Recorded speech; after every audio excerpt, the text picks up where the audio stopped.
Hi folks, today we're going to talk about the Krebs cycle. The Krebs cycle, of course, is the body's main producer of NADH for metabolism. We get some from our glycolysis. Remember, 2 NADHs per glucose. We get 2 NADHs per glucose from the pyruvate dehydrogenase complex, but we're about to trump all of that, and we're about to make a huge yield off of glucose in the Krebs cycle. Okay, and so remember where we're at physically, in the cell. We are in the mitochondria. And if you recall, we have our little inner and outer membranes.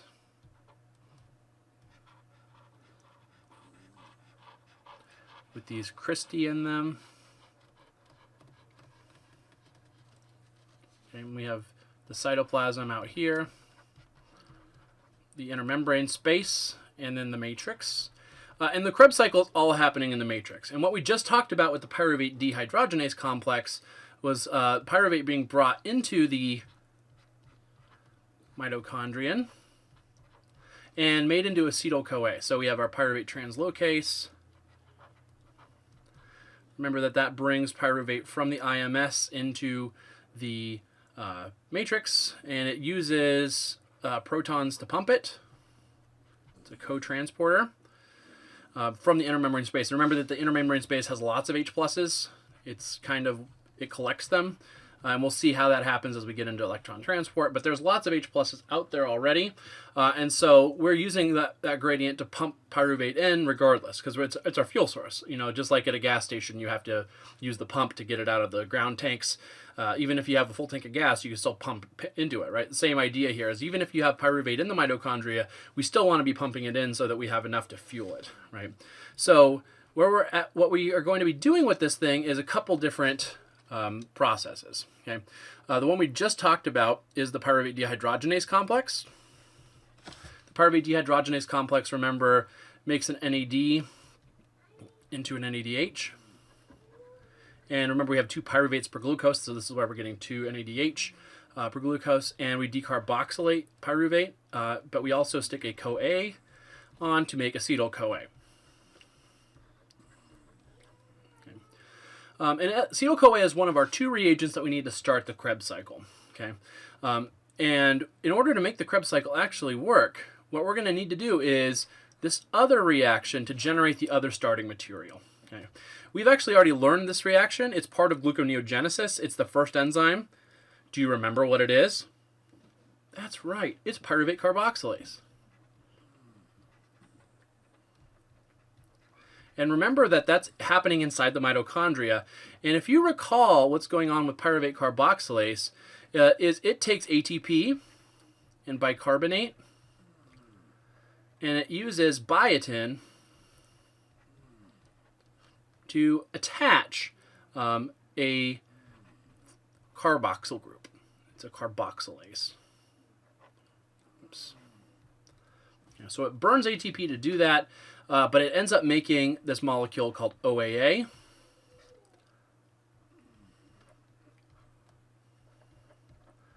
And if you look up here at pyruvate,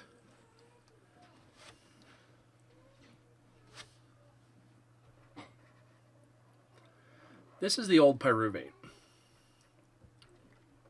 We've stuck a carboxyl group at the alpha position of our pyruvate. Okay, so OAA is the other starting material. So as we go into the Krebs cycle, we're going to be doing this step first. Acetyl-CoA plus OAA forms the first intermediate of the cycle, which is why it has the name it does.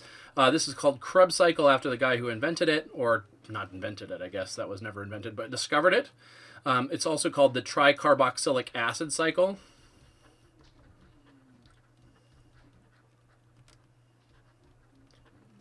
And also the citric acid cycle. Because citrate is the first product. And so, let me draw that up here, COO. Now, as we're going into the Krebs cycle, we're looking for a lot of carboxyl groups to be showing up in our reactions, okay? Remember that when we saw this earlier in, for example, the pentose phosphate pathway. pentophosphate pathway, when we made 6-phosphogluconate, the CO2 that was left at the top of the molecule essentially was spent. We had no more hydrogens, no more electrons that we could remove from it. And so our first thought, if we have CO2 attached to a molecule, is that it's now useless to us, and so we should just get rid of it, right? And so here we have a lot of those CO2 stuck on the molecule, because by this point we actually have done quite a lot of oxidation. This is actually our last real substrate level oxidations that we're going to be doing. The Krebs cycle is going to be doing the rest of the oxidation that glycolysis and pyruvate dehydrogenase could not do. Okay, so we're looking to get rid of any CO2s we can. Okay, now notice that we need 2 CO2s to come in up here. We're going to need to regenerate some of them a little bit, but we're going to lose 2 CO2s for every round. Okay, so for every round we're going to be losing 2 CO2s per round. And that keeps the Krebs cycle carbon neutral, because every time we run the TCA cycle, remember that this is a big circle. I've skipped all the steps, of course, but the only thing that we're really adding to the cycle every time is the 2 carbons from acetyl-CoA. Okay. And so something I need to add to this first enzyme step is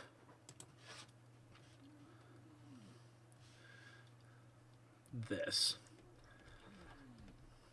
We get rid of the CoA at this step, right? So this is actually called citrate synthase. And a synthase enzyme is, kind of a dumb word for an enzyme that synthesizes something or combines something. Okay, synthase is combining these two things, and then we hydrolyze off the CoA. So I guess technically we should probably add a water here too to our reagent table to combine these two. Okay, and we'll talk more as we get into mechanisms about where the carbons are in these guys, but keep in mind that we actually have quite a lot of tracing to do here. Some of these carbons come from acetyl-CoA and some of them come from OAA. Okay. So we've just formed citrate, and citrate again is our first intermediate. Okay. Citrate also can freely enter and leave the mitochondria. We've seen citrate acting as a regulator of glycolysis, and so this guy can freely exit the cycle or enter it. Okay, and these kinds of reactions where we're actually going to be filling up a cycle are commonly known as anaplerotic reactions. Okay. So let's going to put that up here.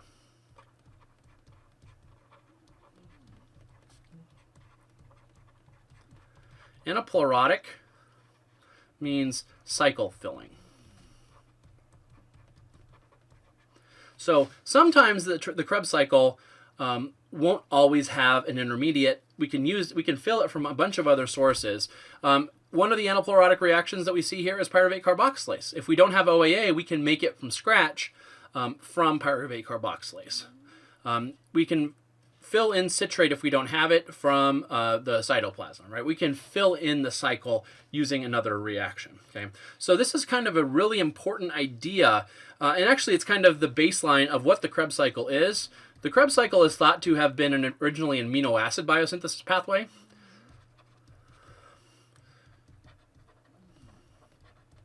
And it's probably one of the reasons that we can run so efficiently on pure protein, because the Krebs cycle essentially allows us to use amino acids for energy, and it's thought that this is actually a conversion pathway that we've kind of taken over for energy production. Okay, so it's kind of a neat little pathway, and we'll get, of course, deep into it as we go. But keep that in mind. We have a lot of these kinds of cycle filling reactions to do throughout this cycle. Yeah. So what we have right now at this point is acetyl-CoA combining with OAA. Notice that oxaloacetic acid is what OAA is called. It has a alpha keto acid. Both of these actually are alpha. Pyruvate is an alpha keto acid, because remember we have this alpha keto group next to an acid. So OAA is an alpha keto acid. That means it can do a lot of things that are unique to alpha keto acids. So what we've just done here again is combine these two guys together to form citrate. And now we're looking for ways to get rid of CO2s, but also looking for ways to make NADH in the process. Okay, we want to get rid of as many of the CO2s as possible because we're putting in 2 carbons here at our acetyl-CoA, and we want to be losing 2 carbons every time we run the cycle so that we're carbon neutral, right? That's kind of a important theme in life, is to stay carbon neutral. So citrate here is formed, and we use citrate synthase. And of course, we're going to hydrolyze the CoA off. Okay, but at this point, we haven't made any energy yet. So we have 2 main goals: NADH and lose CO2s. Okay, so what we're looking for obviously would be a way we can do both of these. And so the next step here, we're trying to set that up, right? We saw in glycolysis where we had this whole investment period where we were investing energy back into the system and looking for ways that we could then pay off later. Same thing's happening here. We're investing some energy, and now we're going to be isomerizing citrate into a molecule called isocitrate. And if you notice what's happening here, we moved the OH down. Okay, and in order to do that, we essentially have to form an enediolate, right? We have to essentially dehydrate this thing. We're not going to actually have an enediol here. We're actually going to have an alkene, but we'll be getting rid of that OH on one side and putting it on the other. And it goes through a key intermediate called cis-aconitate, which we'll talk about as we get into the mechanism. But that means that this enzyme is called aconitase, which is a weird name, and it's not very obvious that it's going to be named that. You would think maybe it'd be citrate isomerase, but nope, it's aconitase, and that's the name it's had forever. But that also means that it's essentially neutral. It doesn't have any cofactors that come in. But the idea here is that by doing this rearrangement, we are able to set up a decarboxylation. And remember that to do a decarboxylation, we are going to need to do it in one of 2 different ways. We can do it by alpha or beta decarboxylation. Okay, beta decarboxylations, if you remember, are spontaneous. And in order to do a beta decarboxylation, we need a carbonyl in beta to a carboxyl group. And if you look up here at citrate, all this guy right here is alpha beta. This guy would be alpha to this guy. And then we'd have alpha beta to this guy. We have a couple betas, but we don't have any carbonyls, right? And we could make a carbonyl out of this OH group, but we would violate octet. And unfortunately, we don't have the ability to do a normal, we don't have any ketones at all here in order to do TPP or alpha decarboxylations. And so this citrate, because it's so symmetrical and achiral, is a molecule that we have to rearrange to get that to happen. But now, if you notice, this OH has been moved. We now have the ability to make a ketone, right? We can make the ketone here at the bottom where the OH is, so we're going to try to make that into a carbonyl. And then we have a choice about which carbonyl we're going to lose. If we tried this top guy, we would have alpha, beta, gamma. That wouldn't work. We don't have a gamma decarboxylation. The arrow pushes don't work very well. If we tried this side chain, we would have alpha, beta. That would work. And if we tried this bottom guy, this guy, we would have alpha. Okay. So the first thing we need to do here is make a carbonyl. Okay. The carbonyl, we're going to be oxidizing that carbon, which means that we're going to be making an NADH.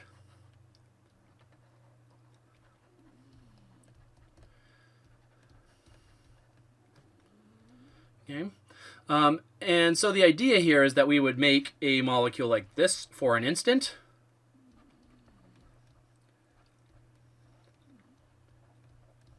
Okay.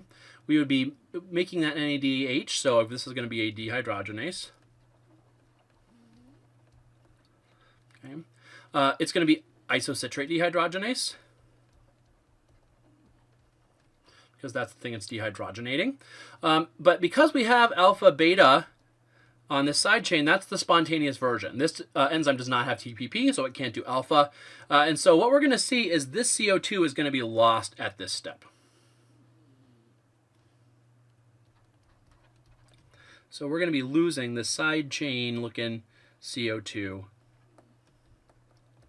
to make a molecule that only has two carboxyl groups. And it's another alpha keto acid, just like oxaloacetate, where we have a ketone next to a carboxyl group. Okay, and alpha keto acids again have special properties, and they can do cool things. And so what we need to do here is to name this guy. This is alpha keto because it's keto, alpha keto acid, and it's glutarate, alpha keto glutarate. And this is another point where we can do cycle filling. Aspartic acid and asparagine can be used as to form alpha-ketoglutarate. We'll talk about that more as we get into the mechanisms and stuff. But there's another anaplerotic reaction. Okay, and we've also lost one of our 2 CO2s per round. Right, that first CO2 is now lost from the side. And now we're going to see if we can do the same thing again. Okay, so we're going to try to do the same thing. Because again, we've invested some energy up here. We've made citrate, isocitrate, no payoff, and now we want to pay off big. And the rest of the time, we want to be paying off as often as possible, right? And in fact, cool thing about this is that a lot of similarities exist between the end of the Krebs cycle and glycolysis, and I'll point those out to you as we go. Okay. So this next step here, we're going to be doing another dehydrogenase. We're going to call this alpha-ketoglutarate dehydrogenase. And this is like a very close cousin of pyruvate dehydrogenase, right? And if you remember what pyruvate dehydrogenase did to make acetyl-CoA, we had an NAD and a CoA, and we got rid of an NADH and a CO2. We decarboxylated. An alpha decarboxylation, we need TPP here, and that means at this step we are losing the bottom. And because of that, we are going to be generating a CoA. Okay. This is called succinyl-CoA. So alpha-ketoglutarate dehydrogenase is the exact same enzyme, effectively, as pyruvate dehydrogenase. It gets rid of the acid of an alpha-keto acid by decarboxylation using TPP, and then it sticks a CoA on at that spot. Right, and so that allows us to then set up the next step for a payoff. Okay, so right now we've generated 2 NADHs, one from isocitrate dehydrogenase and one from alpha-ketoglutarate dehydrogenase. One. But we still have more to go. We can still harvest more of this. There's still lots of hydrogens in there. And remember what we're trying to get to is we're trying to recycle back to OAA. So we have an acceptor for the next round. And so we are getting closer, but we're not quite there. Okay.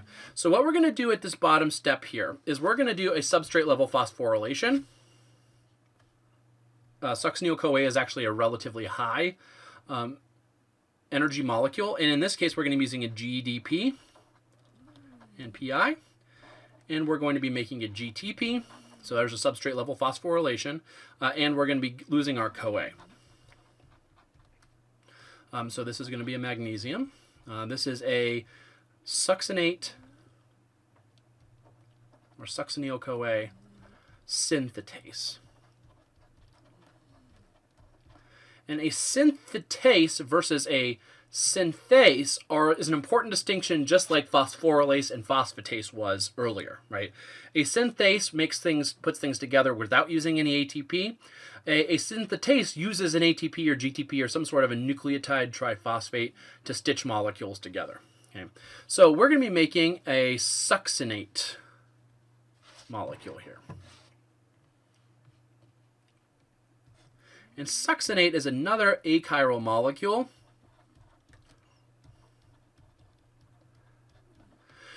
that has no hydrogens.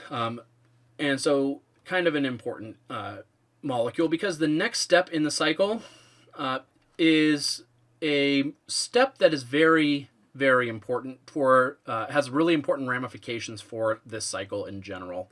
And the reason that it does this is because it is coupled to a molecule called Q, coenzyme Q, to form QH2. This is our coenzyme Q is a often actually thought of as FAD, FADH2, but really that's passed off onto coenzyme Q in the membrane, on the inner membrane of mitochondria. This is actually called complex 2 of the electron transport chain, succinate dehydrogenase. And we form a trans alkene called fumarate. So this is such an important thing. I'm going to spend some time here highlighting how important it is. Complex 2 is a absolutely crucial member of this complex, because if it is not running, if electron transport doesn't run, the Krebs cycle can't run also, right? And so that's why we have to default back to glycolysis under anaerobic conditions, because if no oxygen exists, we can't run any of the electron transport chain, and we can't run any of the Krebs cycle, really, in the way that it harvests energy, and so we need that to be functional, okay? And so the ramifications of that are huge, and we'll talk more about that. But now, just to finish this up, we're going to add a water. This is an enzyme called fumarase. We're going to make a malate, or malate, however you want to call it. And then we're going to make OAA using malate dehydrogenase.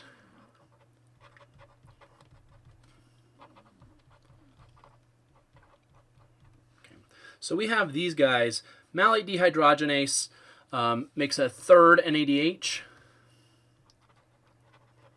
So right now we have 3 NADH, 1 GTP, and 1 coenzyme QH2 per acetyl-CoA. We know our NADHs are worth about 3 ATP each, so we're at 9. 1 GTP is worth 1 ATP. They're interchangeable. And a QH2 is worth 2, just like an FADH2 would be. FADH2 is really what's happening at the first part of this, but that's passed off to QH2 a little bit later on. So I want you guys to know that as QH2. You might see it in textbooks as FADH2. The interchange is exactly the same. Okay. So we're going to have 2. So altogether, we have formed 12 ATP per acetyl-CoA, or 24 ATP per glucose, because there's 2 pyruvates per glucose. Okay, so really important idea here that we're going to be generating quite a lot of energy from the Krebs cycle. We got 8 from glycolysis, 2 NADH, 2 ATP.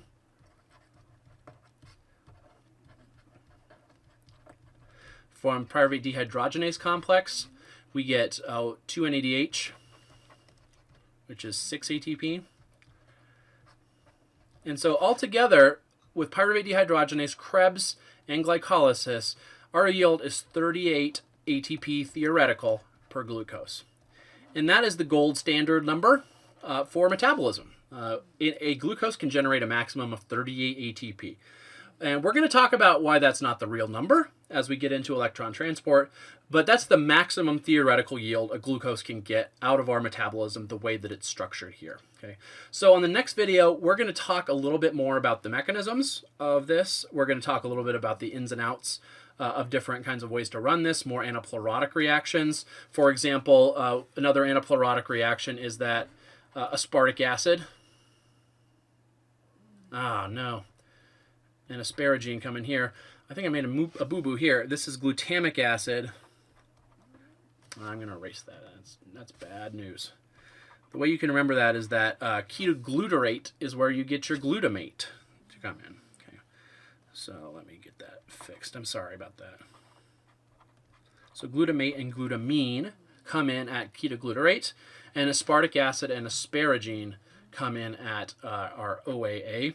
And then there's other places. Fumarate also allows amino acids to come in, and multiple different entry points to fill in this cycle. Citrate, remember, can be brought in and out of the cytoplasm for fatty acid synthesis. There's tons of ways that we can fill in this cycle in different ways to make it run. So we'll talk about that more in the next few videos. Thanks.